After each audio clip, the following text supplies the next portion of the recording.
and finds that the door is shut and locked. He should have come earlier, even if that was inconvenient. It is like that with many who could have benefited from Jesus being there teaching them. They failed to seize the opportunity to make true worship their chief purpose in life. Those to whom Jesus has been sent have not, for the most part, accepted God's provision for salvation. Jesus says that they will weep and gnash their teeth when they are thrown outside. Yet people from east and west and from north and south, yes, from all nations, will recline at the table in the kingdom of God. Luke 13. 28-29. Jesus explains. There are those last such as non-Jews and downtrodden Jews who will be first, and there are those first religiously favored Jews who take pride in being descendants of Abraham who will be last. Luke 13. 30. Their being last means that such ungrateful ones will not be in the kingdom of God at all. Some Pharisees now come to Jesus and advise him. Get out and go away from here, because Herod Antipas wants to kill you. Perhaps King Herod himself started this rumor to cause Jesus to flee the territory. Herod may be afraid that somehow he will become involved in the death of another prophet, even as he was in the killing of John the Baptist. But Jesus tells the Pharisees, go and tell that fox, look. I am casting out demons and healing people today. Jesus' ministry in Perea. Luke 13. 22. 14.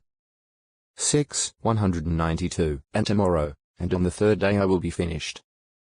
Luke 13. 31, 32. In calling Herod a fox, Jesus may be alluding to how crafty foxes can be. However, Jesus will not be manipulated or rushed by Herod or anyone else. He is going to carry out the assignment his Father gave him, doing so according to God's schedule, not man's. Jesus moves on in his journey toward Jerusalem because, as he says, it cannot be that a prophet should be put to death outside of Jerusalem. Luke 13. 33. No Bible prophecy said that the Messiah must die in that city, so why does Jesus speak of being killed there? Because Jerusalem is the capital, where the 71-member Sanhedrin High Court is located and where those accused of being false prophets would be tried. Furthermore, that is where animal sacrifices are offered. Thus, Jesus realizes that it would be inadmissible for him to be killed elsewhere. Jerusalem, Jerusalem, the killer of the prophets and stoner of those sent to her, Jesus laments, how often I wanted to gather your children together the way a hen gathers her brood of chicks under her wings. But you did not want it. Look. Your house is abandoned to you. Luke 13. 34, 35. The nation is rejecting the Son of God and must face the consequences. Before Jesus gets to Jerusalem, a leader of the Pharisees invites him to his house for a meal on the Sabbath. Those invited watch closely to see what Jesus might do about a man present who is suffering from dropsy, a severe accumulation of fluid, often in the legs and feet. Jesus asks the Pharisees and the experts in the law, is it lawful to cure on the Sabbath or not? Luke 14. 3. Nobody answers. Jesus heals the man and then asks them, who of you, if his son or bull falls into a well, will not immediately pull him out on the Sabbath day? Luke 14. 5. Again, they have no response to his sound reasoning. Exertion to get through narrow door. Jesus must die in Jerusalem. What does Jesus show is needed for salvation, and why are many locked out? Who are the last that become first, and the first that become last? About what may King Herod be concerned? Why does Jesus indicate that he will be killed in Jerusalem?